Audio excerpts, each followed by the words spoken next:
las movidas empresariales, las divisas y la economía. Todo en el mundo de los negocios en Recap Blue.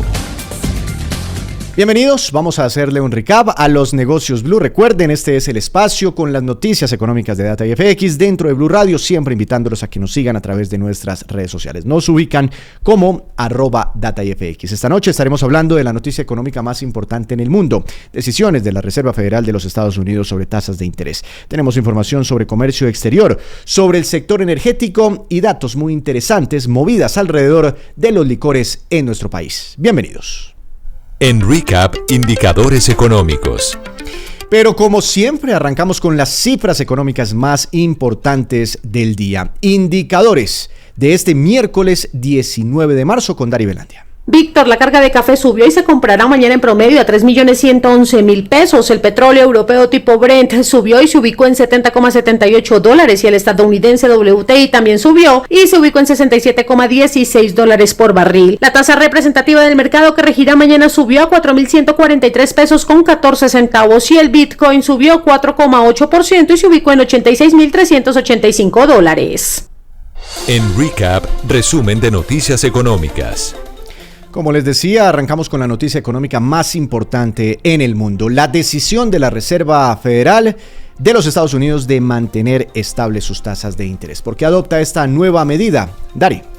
Mantuvo sin cambio su tasa de interés de referencia en el rango del 4,25 al 4,5%, aunque anticipó posibles recortes más adelante en el año. Además, actualizó sus proyecciones económicas y ajustó su programa de ajuste cuantitativo, reduciendo el ritmo de recorte de bonos del Tesoro a $5.000 millones mensuales en lugar de los $25.000 millones previos. La Fed también revisó a la baja su pronóstico de crecimiento para 2025 al 1,7% y elevó su estimación de inflación al 2,8%. Pese a la incertidumbre económica y el impacto de los aranceles, se esperan al menos 2 recortes de las tasas de interés este mismo año. En más información, durante enero de este año las importaciones colombianas crecieron 8,5%. Compramos al exterior un monto en bienes y servicios por $5.379 millones. Desde sectores exportadores creen que la cifra confirma la reactivación que hay en la economía. Veamos lo que dice Javier Díaz, presidente de Analdex. Destaca las importaciones de gasolina, muy seguramente empiezan a aparecer las de gas, y alimentos, bebidas, productos agrícolas, siguiendo la tendencia que traíamos del año anterior. Igualmente, manufacturas tienen comportamiento positivo. Creo que refleja el mejor comportamiento que está teniendo la economía. Conocimos el crecimiento de la economía durante el mes de enero, 2.6. Es un buen arranque y por lo tanto concuerda con este arranque de las importaciones. En más información, el ministro de Minas y Energía, Edwin Palma, puso sobre la mesa una nueva propuesta para pagar la deuda por la opción tarifaria. Inicialmente, el año pasado, el propio presidente Gustavo Petro se había comprometido a que el gobierno fuera el que pagara esta deuda con las empresas de energía. Cambian ahora de parecer, aparentemente, con esta propuesta. No es una decisión definitiva, pero lo que dice el ministro Palma y lo que plantea es que ya no sea el gobierno el que pague esta deuda, sino los hogares de estratos 4, 5 y 6, inclusive las empresas de la industria y del comercio. Bueno, esa es una propuesta que dejo sobre la mesa, que creo que vale la pena poderla revisar. Es decir, hay unos saldos de opción tarifaria que le darían caja a las distribuidoras. Ya no fue en la ley de financiamiento, estaba planteada por parte del gobierno nacional, que decidió precisamente la bancada Caribe no acompañar en contra de los intereses del pueblo caribeño. Pero como es un tema que está en la agenda, particularmente en las distribuidoras, pues es decir, he dejado una propuesta sobre la mesa que creo que vale la pena analizar. Pero la promesa del gobierno nacional fue llevarla al Congreso de la República, y el Congreso de la República decidió en contra de los intereses del pueblo caribeño archivarla. Todo sistema tributario del país está edificado sobre la solidaridad. Si esto son ideas en borrador, la he dejado ahí para que podamos conversar sobre el tema, pero pudiese de estatus 4, 5 y 6, industrial y comercial, poder en un largo plazo, 10 años, 8 años, no sé, habrá que revisar números, cifras, pueden asumir los de los estratos 1 o 2. Recuerden que esta deuda con las empresas de energía es de 3,1 billones de pesos. En más información, la CREG inició el proceso para convocar a una nueva subasta de expansión de la infraestructura energética del país, para que contemos en unos años con la capacidad de generación que cumpla con las necesidades de consumo de los colombianos. Natalia Bendaño. La Comisión de Regulación de Energía y Gas anunció el proyecto de resolución para convocar una nueva subasta de expansión del cargo por confiabilidad, con el objetivo de garantizar el suministro de energía en el periodo 2029-2030 y fomentar nuevos proyectos de generación. La subasta permitirá la participación de plantas de diversas tecnologías en 4 categorías, con asignaciones de hasta 20 años. También se incentivará la transición energética con proyectos que reduzcan emisiones de CO2.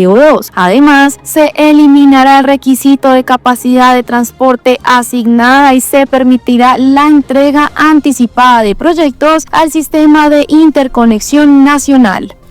Lucas, Silvia, hasta aquí este primer bloque, este primer resumen de noticias económicas. Yo vuelvo más adelante para hablar de la estrategia del aguardiente amarillo de Caldas, ahora que la Corte Constitucional tomó recientemente una decisión para que este producto y todos los aguardientes de nuestro país se puedan comercializar en absolutamente todo el territorio nacional. Ya volvemos. Las movidas empresariales, las divisas y la economía. Todo en el mundo de los negocios en Recap Blue. Volvemos a este recap a los negocios Blue. Y lo prometido es deuda. A continuación vamos a hablar del mercado del aguardiente en Colombia, de las posibilidades que se abren a raíz de una reciente decisión muy importante de la Corte Constitucional de nuestro país. Y vamos a hablar del futuro del aguardiente amarillo. En Recap, los personajes del mundo económico. Y para hablar del aguardiente amarillo del departamento de Caldas, me acompaña nada más y nada menos aquí en el estudio de Negocios Blue, el doctor Diego Angelilis. Él es el gerente de la industria licorera del departamento de Caldas. Doctor Angelilis, buenas noches, bienvenido a Negocios Blue. Víctor, muy buenas noches. ¿Cómo has estado? Muy bien, la Corte Constitucional tomó una decisión muy importante, ¿sí? Abrió las fronteras, es decir, palabras más, palabras menos. Hace unos días, el aguardiente, independientemente de su origen, se puede vender en cualquier lugar del país. Antes existía la posibilidad de cerrar las fronteras. ¿Qué se viene para el amarillo de Caldas, que estuvo muy metido en esta disputa? ¿Y cuáles son los planes que tiene este producto a nivel nacional? Sí, Víctor, es un fallo histórico para los colombianos. Parte en dos la historia, valga la redundancia, de los aguardientes en Colombia. La industria licorera de Caldas estuvo muy al tanto de este fallo, efectivamente, estuvimos participando mucho de porque siempre habíamos pensado que era el consumidor quien debía escoger qué aguardiente se quería tomar y no desde un escritorio que decidieran qué aguardiente podía tomarse. Con este fallo en la industria licorera de Caldas tenemos que antes podíamos ingresar con nuestro aguardiente amarillo de Manzanares y con nuestro aguardiente Cristal al 33% del territorio colombiano. Sí. Estamos hablando que ahora con la posibilidad de ingresar sin frontera alguna en Colombia al 67% del territorio colombiano. Entonces eso es una posibilidad muy grande de competir con nuestros productos. Acabo de ver una noticia donde dicen ustedes, ya nos dieron la autorización en el departamento de Nariño para entrar. Sí. ¿Toca pedir autorización? Si la Corte Constitucional ya dijo, entren donde quieran. Existe todavía un permiso de ingreso que deben dar los gobernadores, se llama permiso de introducción, que es una formalidad que se tiene en donde la ley establece una serie de requisitos que todo licor debe cumplir para poder ser comercializado en un departamento. Eso es lo que tiene que hacer entonces el aguardiente también, como todos los demás licores, solicitar un permiso de introducción a los gobernadores que ven que se cumplan las formalidades. ¿Pero ese no es otro palo en la rueda?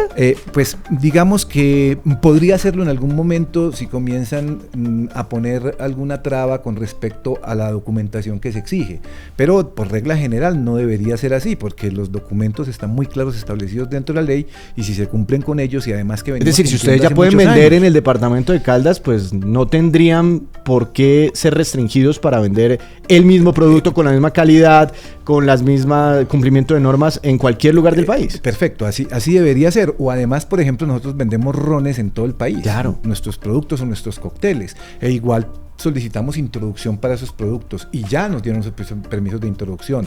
Nosotros tenemos la experiencia en las formalidades que hay que cumplir, por lo que uno supone que también en este caso pues tienen esas formalidades cumplidas y que podremos ingresar sin ¿Ya pudieron entrar a Bogotá y Cundinamarca? No hemos podido ingresar todavía a Bogotá y Cundinamarca. Pensé que era inmediato, que la Corte Constitucional pues emitía su concepto y que al otro día podíamos los colombianos disfrutar no solo del amarillo, sino de cualquier aguardiente colombiano en cualquier lugar del país. Pues técnicamente debería ser así. Las sentencias de la Corte Constitucional comienzan a prestar mérito a partir de que se publica digamos, el boletín de prensa de la Corte Constitucional, así se ha dicho en la jurisprudencia variada de la Corte Constitucional al respecto.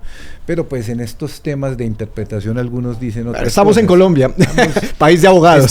Pero bueno, va a llegar el momento en el que va a estar. ¿Cuáles son las metas? ¿Qué cuota de mercado tienen ustedes? ¿Cuántas botellas de aguardiente? No sé si nos puede comentar. Sí. En todo el mercado se venden en un año. Sí. ¿Qué cuota de mercado tiene el amarillo? ¿Y cuál es la cuota a la que esperan llegar ustedes? En Colombia se venden alrededor de 120 millones de unidades reducidas de aguardiente en su totalidad. ¿Todo eso nos tomamos? Sí, todo eso nos tomamos. Y alrededor de 30 millones, 28 millones de unidades de ron. Sí. Digamos que con el aguardiente en este caso, nosotros tenemos una participación alrededor del 20-25% con nuestro aguardiente amarillo y con nuestro aguardiente cristal. Combinada. Estamos hablando que tenemos nosotros una participación y esa participación es de alrededor de 15 millones de unidades reducidas a nivel nacional. ¿Cuál es el aguardiente que más se toma? Pero hay que tener en cuenta que solo podíamos competir en el 30% del país. Claro. Y no estaban en el mercado más grande. Exacto. El aguardiente que más se toma, porque sí podía competir en el 67% del país, es el aguardiente antioqueño. Sí, en primer lugar. En primer lugar. Y en segundo lugar, en este momento ya tenemos al aguardiente amarillo de Manzanares. Vea, pues ya desplazaron a Néctar. Ya estamos de segundos en este momento. ¿Se puede con esta decisión de la Corte llegar al primer lugar? Eso es lo que vamos a intentar, es que nosotros somos una empresa altamente competitiva que lo que busca es seguramente estar en los primeros lugares. Ya lo tenemos en el ron, de 100 botellas que se consumen en Colombia de ron, 73 son de ron viejo de Caldas, compitiendo con los nacionales y los internacionales. Nosotros entonces vamos a buscar también hacer lo mismo con nuestros aguardientes, seguramente con nuestro aguardiente amarillo de Manzanares y con nuestro aguardiente cristal. Ahora, ¿cómo van a hacer ustedes para tener ese crecimiento, esa expansión a nivel nacional sin descuidar su mercado? ¿Por qué? Porque los demás aguardientes del país van a poder entrar sin barrera alguna, no sé si la tenían, al departamento de Caldas. Pero por supuesto, no tenían ninguna barrera. El departamento de Caldas siempre ha dejado entrar todos los aguardientes y cualquier licor destilado tenía ingreso al departamento de Caldas, porque Caldas siempre ha pensado y ha sido una constante que diga que el libre comercio es lo que debe primar en este mercado también de los licores. Nosotros nunca hemos tenido esa salvaguarda o no tenemos esa salvaguarda después de la 18-16 del 2016 y lo que tenemos es fronteras abiertas para todos. Ahora, nosotros también tenemos claro que debemos competir. ¿Y esa competencia qué significa? Que en todo lado vamos a estar con los diferentes aguardientes que hay en nuestro país. Es que todos vamos a estar en igualdad de condiciones y lo que buscamos es a quién va a escoger el consumidor final. Esa es la lucha. Yo tengo una pregunta. Todos, ¿no? Cuando los veía peleándose, ¿no?, por este tema de las fronteras, yo decía, ¿será que la competencia sí es entre ellos? Sí, seguramente hay una competencia. ¿O será con otro tipo de licores que hoy en día se consiguen más baratos? Hay vinos muy baratos, whiskies muy baratos. Eso es una excelente pregunta. Claro que no, la competencia que se debe tener es, digamos, con las multinacionales en este caso. Nosotros como licores nacionales ya estamos en igualdad de condiciones con las multinacionales.